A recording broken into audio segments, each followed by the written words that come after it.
3월 5일 목요일 새벽 예배 말씀을 보겠습니다. 마태복음 19장 3절에서 12절 말씀입니다. 바리새인들이 예수께 나와 그를 시험하여 이르되 사람이 어떤 이유가 있으면 그 아내를 버리는 것이 옳으니까? 예수께서 대답하여 이르시되 사람을 지으시니가 본래 그들을 남자와 여자로 지으시고 말씀하시기를 그러므로 사람이 그 부모를 떠나서 아내에게 합하여 그 둘이 한 몸이 될지니라 하신 것을 읽지 못하였느냐? 그런즉 이제 둘이 아니요 한 몸이니 그러므로 하나님이 짝지어 주신 것을 사람이 나누지 못할지니라 하시니, 여짜오되 그러면 어찌하여 모세는 이혼 증서를 주어서 버리라 명하였나이까? 예수께서 이르시되 모세가 너희의 마음의 완악함 때문에 아내 버림을 허락하였거니와 본래는 그렇지 아니하니라. 내가 너희에게 말하노니 누구든지 음행한 이유 외에 아내를 버리고 다른 데 장가드는 자는 간음함이니라. 제자들이 이르되 만일 사람이 아내에게 이같이 할진대 장가들지 않는 것이 좋겠나이다. 예수께서 이르시되 사람마다 이 말을 받지 못하고 오직 타고난 자라야 할지니라. 어머니의 태로부터 된 고자도 있고 사람이 만든 고자도 있고 천국을 위하여 스스로 된 고자도 있도다. 이 말을 받을 만한 자는 받을지어다. 아멘. 마태복음 19장에는 총 3가지의 에피소드가 나옵니다. 이혼에 대한 가르침, 어린아이를 용납하라는 가르침, 그리고 재물이 많은 청년과 부자에 관한 가르침, 이 3가지죠. 오늘 나눌 첫 번째 이야기는 3절에서 12절에 기록된 이혼에 관한 것입니다. 바리새인들이 예수님을 시험하기 위해서 묻습니다. 사람이 어떤 이유로 아내를 버리는 것이 옳습니까? 그러자 예수님께서 대답하시죠. 4절과 5절의 말씀입니다. 하나님께서 짝지어 주신 것을 사람이 나눌 수 없다는 것이죠. 하나님께서 창조에 만들어 놓으셨던 부부의 관계, 남녀와의 관계, 그것을 사람의 힘으로 깨뜨릴 수 없다라는 가르침을 예수님께서 말씀하셨습니다. 그러자 바리새인들이 모세는 이혼 증서를 써주고 버리라고 말했습니다. 그것이 틀린 것입니까? 라고 물었죠. 그러자 예수님께서 그것은 너희들의 완악함 때문에 그랬던 것이다. 너희들의 완악함 때문에 모세가 이혼을 용납한 것이지, 허용한 것이지, 누구든지 음행한 이유 외에 아내를 버리고 다른 데 장가드는 사람은 간음한 것이다. 하나님의 말씀을 어긴 것이다. 라고 하셨습니다. 자, 이 말씀을 우리가 더 잘 이해하기 위해서는 모세의 율법을 조금 알아야 합니다. 모세 당시에 이혼은 남자들만 제기할 수 있었습니다. 여자에게는 권리가 없었죠. 신명기에 보면 이혼의 사유로 여자에게 수치가 되는 일, 그것을 말하고 있는데 여기서 말하는 이 수치가 되는 일이 바로 간음이에요. 간음. 예수님께서 말씀하셨던 간음. 즉 다른 남자와 간음을 한 경우에는 이혼을 할 수 있다라는 것이죠. 남자가 여자에게 이혼을 통보할 수가 있습니다. 그 외에 여자를 버리면 그것은 죄였어요. 그런데 이 사람이 타락하면서 이혼을 인정해야만 하는 경우들이 생겨나는 것이죠.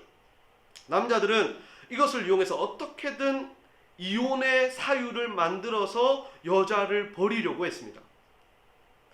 구체적으로 그 모든 것을 설명할 수는 없지만 그런 이유들 때문에 모세는 이 시민법을 제정하면서 이혼법을 확대한 것이죠. 이혼 후에 혼자서 살게 될 힘없는 여자들을 보호해야 했기 때문입니다. 그래서 만들어진 것이 이 지참금 반환 그리고 이혼 증서입니다. 오늘 본문에 나오는 당시에는 여자가 시집 오면서 가져오는 지참금이 있었습니다.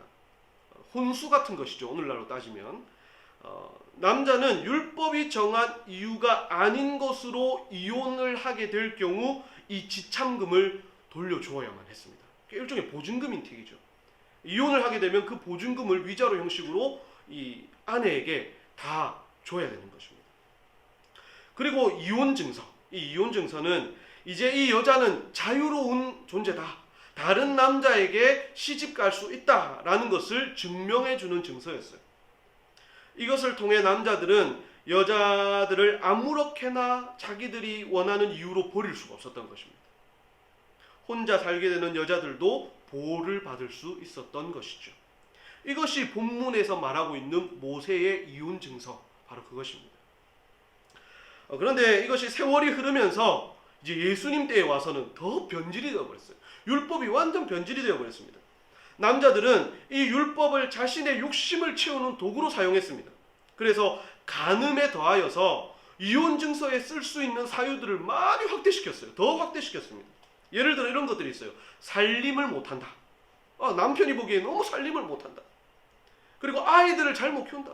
집에서 이 아이들 교육을 도대체 어떻게 시켰느냐, 뭐 그런 거죠. 그리고 심지어 아내로서의 매력이 떨어져요. 아침에 일어나는 아내가 무슨 매력이 있겠습니까? 근데 그 아침에 일어난 부시시한 아내의 그 모습을 보면서 매력이 없다는 거예요.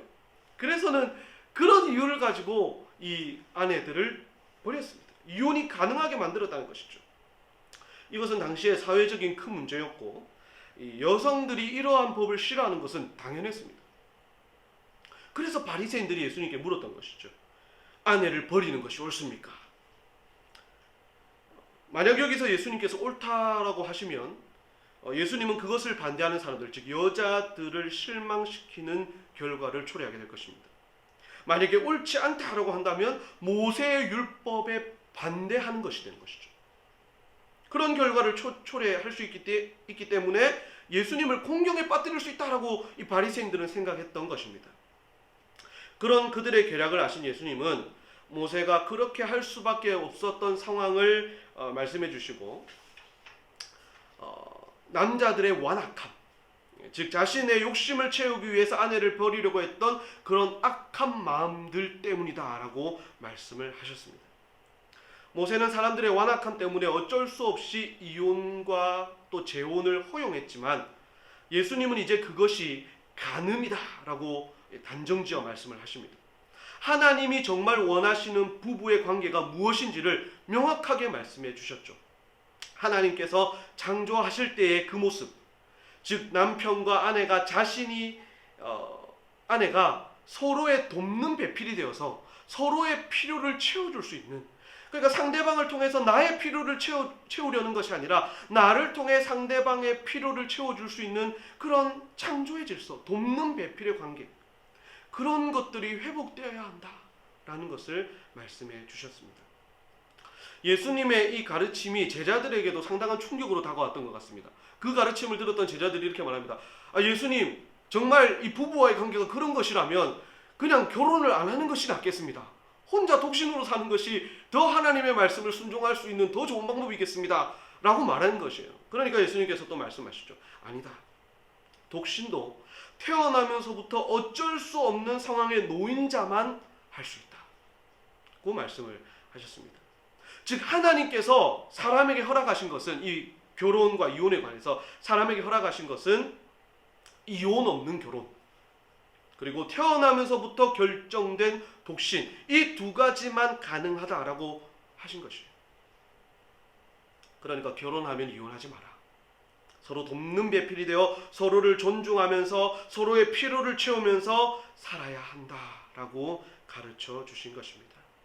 우리 예수님이 그런 분입니다. 우리 예수님이 오심으로 인해서 이 변질되었던 율법을 회복시키셨어요. 완성하셨습니다. 사람의 완악함을 변화시키셨습니다. 그런 분이 바로 우리 예수님이에요. 우리는 그 예수님의 가르침을 우리의 마음에 새겨서 하나님의 말씀에 순종하며 살아야 할 것입니다. 성도 여러분, 부부간에 행복해지시기를 바랍니다. 요즘 함께하는 시간이 부쩍 늦었죠. 이 상황이 집에서 계속 같이 있어야 될 상황이 만들어지고 있습니다. 세상 사람들은 이 계속해서 집에 있는 남편 때문에 하루 세 끼를 차리는 것이 너무 힘들다. 그래서 코로나가 원수 같다, 신천지가 원수 같다라고 말을 합니다. 남편이 좀 나갔으면 좋겠다라는 것이죠. 그렇게 말을 하곤 합니다만, 우리는 이번 기회에 이 부부간의 창조의 질서, 그 하나님께서 만들으셨던 부부의 원래의 모습을 더 회복하고 확고히 할 수 있는 기회가 되었으면 좋겠습니다. 서로 돕는 배필이 되어서 나의 필요를 채우려고 하는 것이 아니라 나를 통해 상대방의 필요를 채워줄 수 있는 여러분이 되시기를 바랍니다. 하나님이 짝지어 주신 것을 사람이 나눌 수 없다는 말씀의 본이 되는 부부가 바로 여러분 되시기를 바랍니다. 그런데 여기서 끝나서는 안 되겠죠. 본문을 통해 우리는 신랑 되신 예수님과 우리의 관계를 돌아보아야 합니다.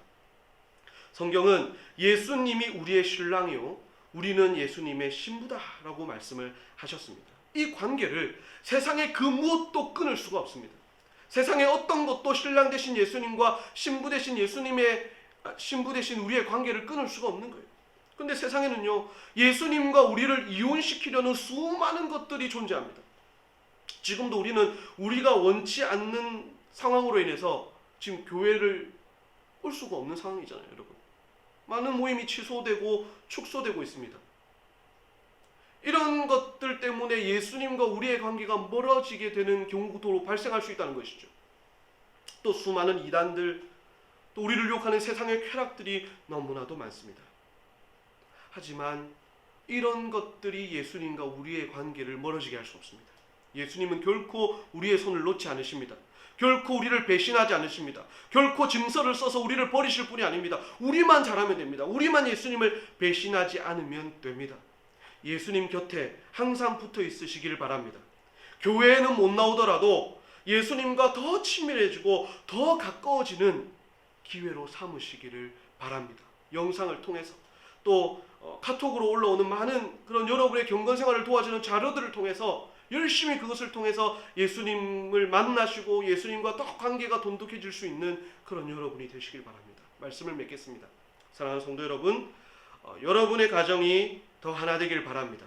부부 관계도 더욱 친밀해지기를 바랍니다.